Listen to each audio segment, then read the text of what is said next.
રોહાનીના છત્રમાં બૂંદ પડી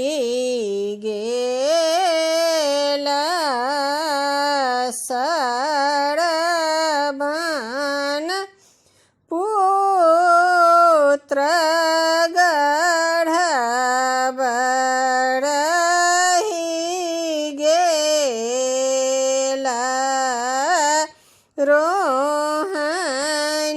રોહાનીના છત્ર માએ બૂંદ પડી ગયેલા સરબન પુત્ર ગઢબ રહી ગયેલા દુહી ચડી સજખન બીતી ગયેલા એક દિન સળબન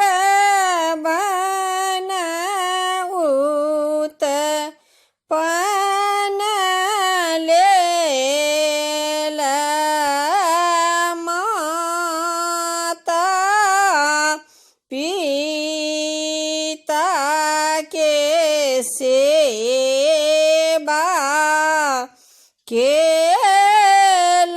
કેલાની ગુરુ આજ્ઞા કે મંજૂર કેલાની દુહી ચડી બળખ જખન બીતી ગયેલા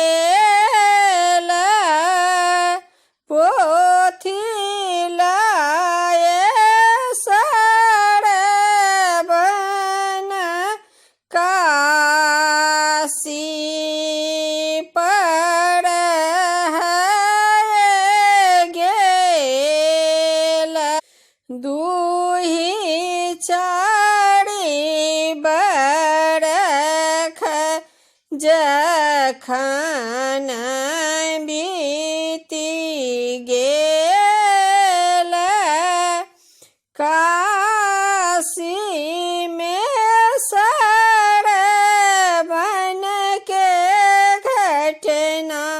घटी गेला दूही चढ़ी बरख जखन बीती गेला कुल मानती नारी સો બ્યાહ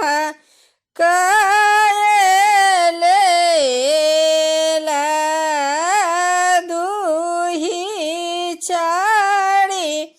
મસ જખન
एक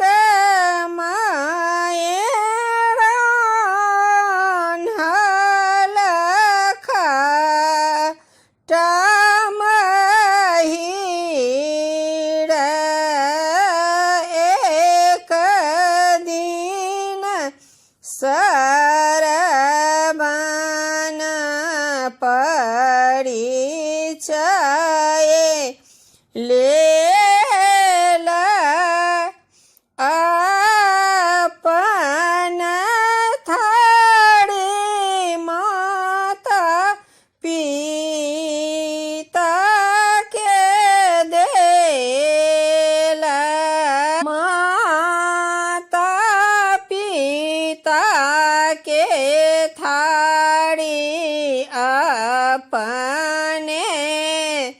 लेला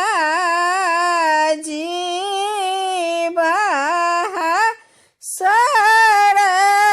सरबन लाख बड़ी आई खुआए लहनीड़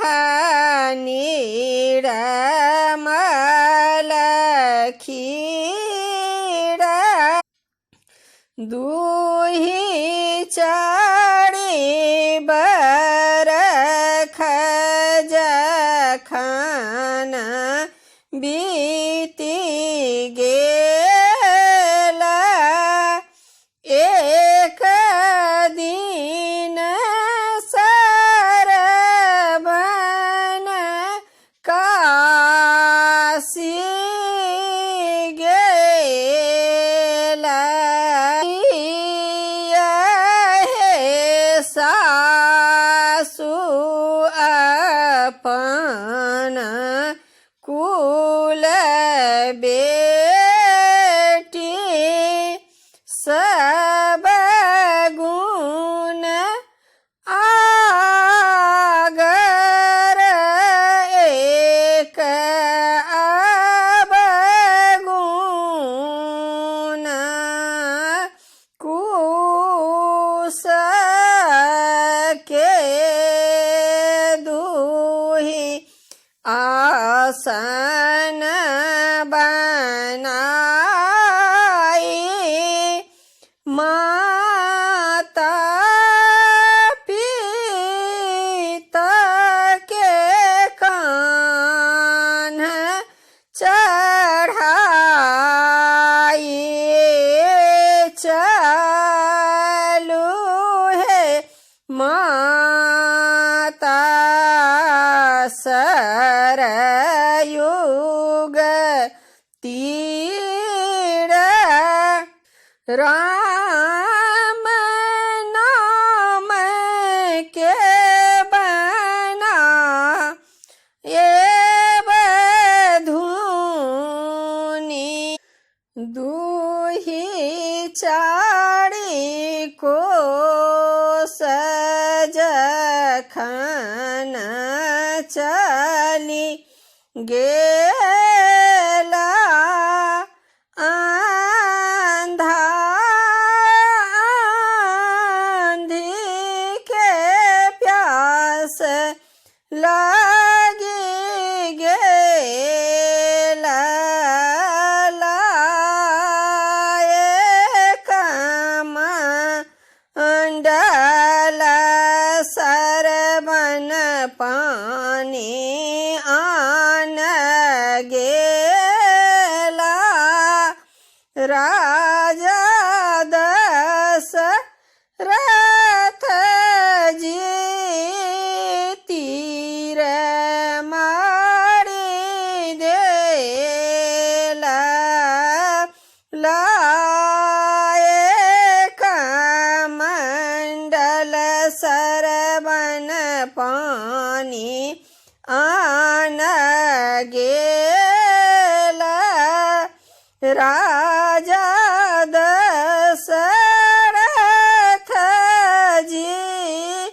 ओहि ठाम तीर मारी देला के तू आबह धमर धमर के मोर पुत्र आबय छूट की सबद से जे पुत्र मोरा कान चढ़ाई से कहाँ चली गेला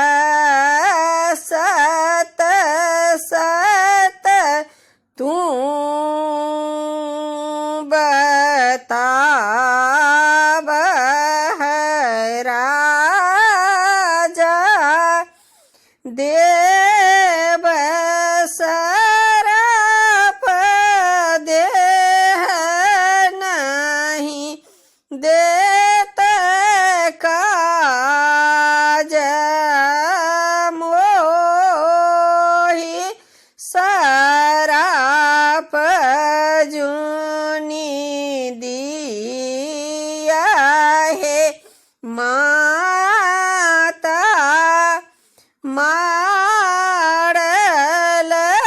तीर गज कए भाषा जे मोरा देलनी सरबन सोग तीन कहू होई हनुरा वियोग